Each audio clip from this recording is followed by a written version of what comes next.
Your dog isn't trying to be generous. He's just submitting a formal complaint about your lack of snacks by placing a dead, crunchy leaf directly on your laptop keyboard. Imagine, you're in the middle of a high-stakes Zoom call, trying to look like a functional adult, when suddenly a golden retriever launches himself into the frame like a furry yellow missile. He's not here for belly rubs. He's here for a trade deal. And his currency? A single, soggy, crusty gym sock that has been missing since the Obama administration. He drops it on your lap with the unwavering confidence of a Wall Street CEO closing a billion-dollar merger. There is no shame in his eyes. There is only the glitch in the matrix stare that says, "I found this in the dark abyss behind the dryer, and now it is your problem." We've all been there. You come home after a long day of being a productive member of society and your dog greets you not with a wagging tail. Well, okay, the tail is going so fast it's creating a localized hurricane, but with a gift. It's never something useful. It's never your car keys or a winning lottery ticket. No, it's always a rock. A very specific, very muddy rock that he has decided is the crown jewel of the backyard. He presents it to you with such intensity that you start to wonder if you're actually the one who's broken. You're looking at a piece of granite covered in snail spit, and he's looking at the most significant archaeological discovery of the 21st century. This isn't just a dog being cute. This is a strategic executive decision.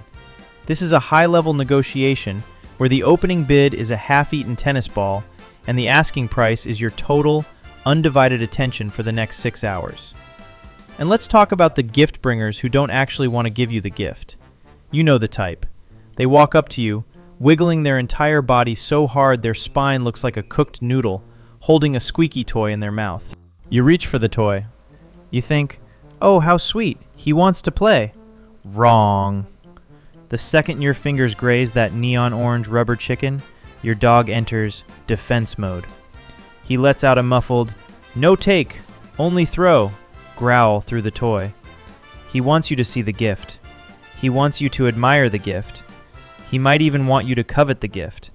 But the moment you try to actually possess the gift, he looks at you like you've just tried to steal his firstborn child. It's the ultimate psychological warfare. He's flexing. He's showing you that he is the provider, the hunter, the gatherer of squeaky things, and you are merely the audience to his greatness. It's like someone showing you a picture of their vacation. You're allowed to look, but if you try to take the phone, things are going to get weird, fast. Then there's the Puddle Hunter. This dog doesn't bring toys. He brings nature. And by nature, I mean things that have been dead long enough to have a Wikipedia page. You're sitting on the porch, enjoying a nice glass of lemonade, when your Labrador trots up with the elegance of a Victorian-era butler. Except instead of a silver platter, he's carrying a dried-up toad. He drops it at your feet, looks up at you with those big, soulful, "I did good" eyes, and waits for the applause. In his head, he's a mighty wolf bringing fresh meat back to the pack. In reality, he's just brought a biohazard into the no-shoes zone of your house. It's a complete system failure of the hunting instinct. His software is running Apex Predator 2.0, but his hardware is stuck in derpy house pet mode. He's trying to contribute to the household economy, but he doesn't realize that the current exchange rate for flat toad to premium kibble is 0 to 1. The logic here is absolutely ngao. Your dog is essentially a professional freelancer who keeps sending you deliverables you never asked for. Oh, you're stressed about taxes? Here is a stick that looks slightly like a boomerang. Problem solved. It's a beautiful, chaotic mess of misplaced instincts. They aren't just bringing you objects, they're bringing you social lubricant. In the wild, mouth carrying is a high-level communication tool. It's the canine equivalent of a peace offering or an icebreaker. When your dog greets you with a shoe, he's basically saying, "I am so overwhelmed by your presence that I need to hold this leather loafer to keep my brain from exploding."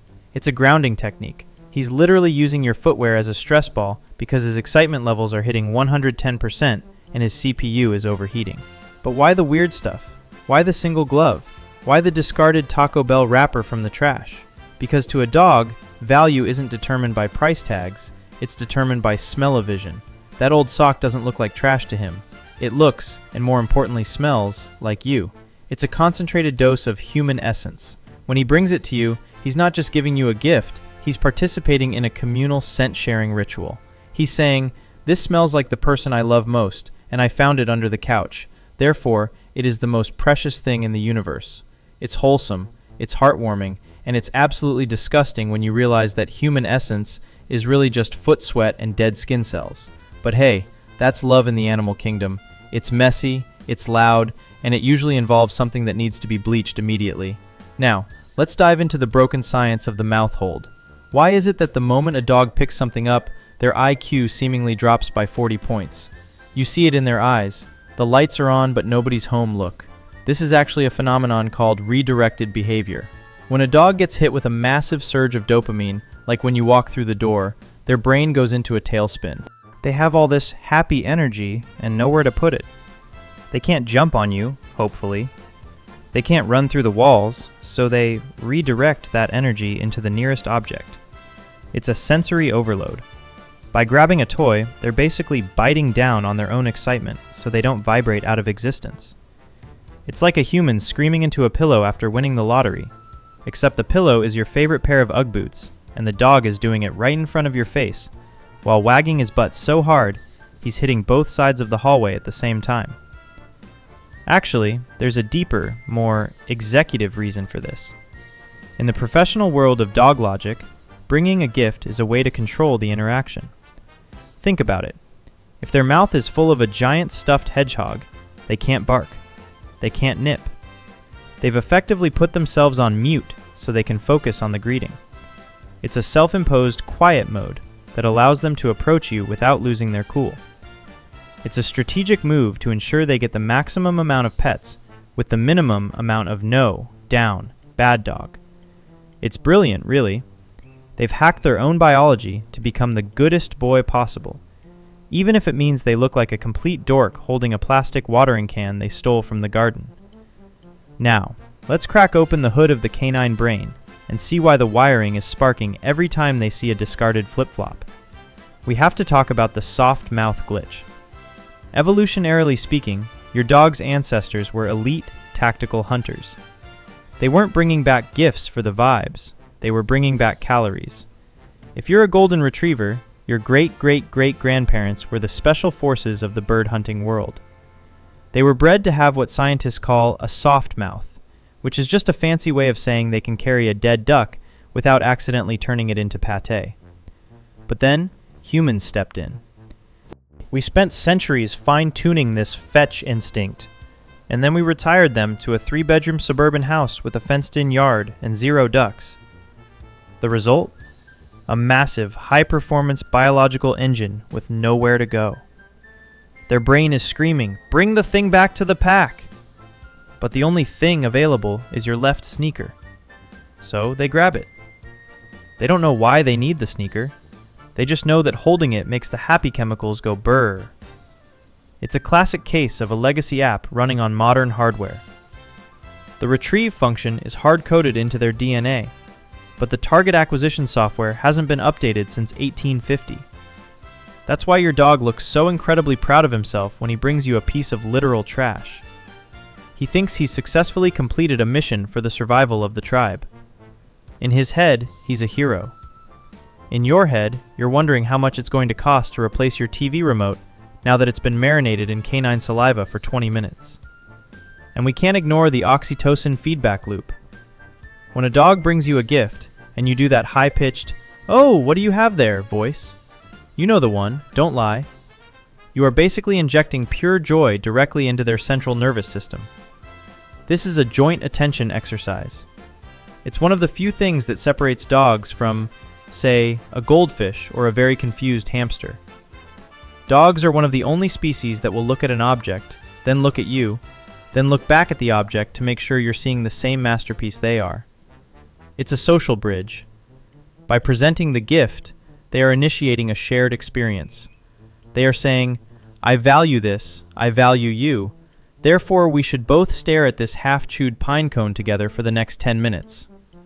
It's a bonding ritual that is as ancient as fire, just significantly more damp. But wait, it gets ngower.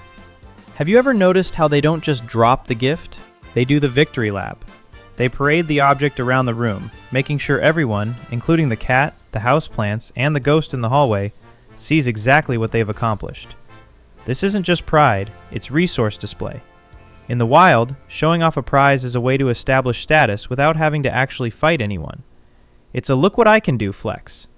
Your dog is basically posting a look at my lunch photo to Instagram, but instead of avocado toast, it's a dead cicada, and instead of a photo, he's shoving it against your knee while you're trying to eat dinner.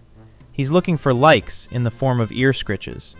And because we are suckers for those guilty puppy eyes, we give him exactly what he wants, effectively rewarding the broken logic and ensuring that tomorrow there will be a fresh, muddy rock waiting for us on our pillow. The physics of the gift giver are also scientifically fascinating and physically impossible. When a dog decides to bring you a gift, they lose the ability to walk in a straight line. Their entire back half starts vibrating at a frequency that could probably power a small city. This is the wiggle butt phenomenon. Because their mouth is occupied, they can't express their joy through facial expressions or barking, so the energy has to travel somewhere. It bypasses the brain entirely and goes straight to the hips. If you were to track the kinetic energy of a Labrador bringing home a particularly good stick, you'd realize they are technically violating several laws of thermodynamics. They are generating more movement than should be possible for a creature that just spent 6 hours napping in a sunbeam. It's pure, unadulterated now energy. It's a system crash that results in a wag so powerful it could knock over a coffee table, all because they found a piece of cardboard that smells vaguely like bacon. So, what's the final verdict on the gift bringers? Are they tactical geniuses or just wonderfully broken meat potatoes with fur?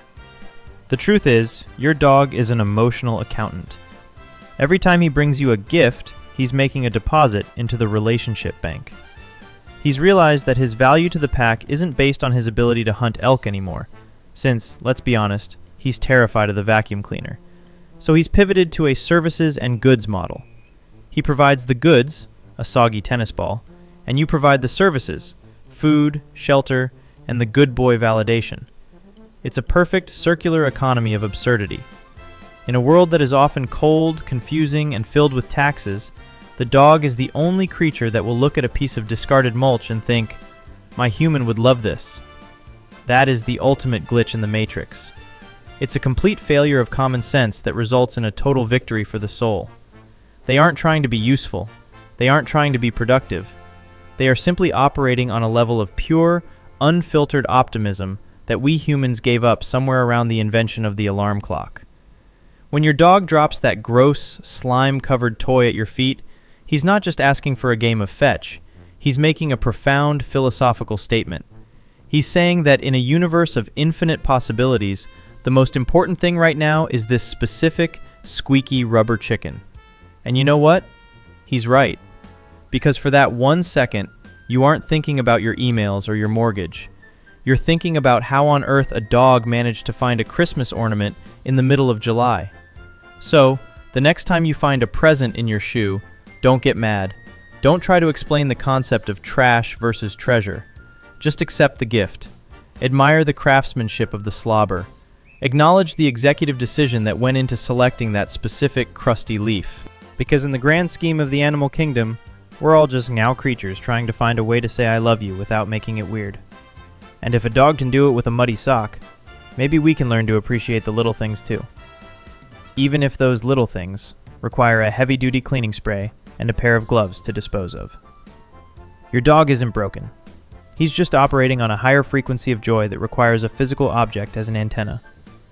You are the center of his universe, and the gift is just the gravity that keeps him tethered to you. Or, he just really likes the way that specific rock tastes. Either way, it's a win for Team Dog.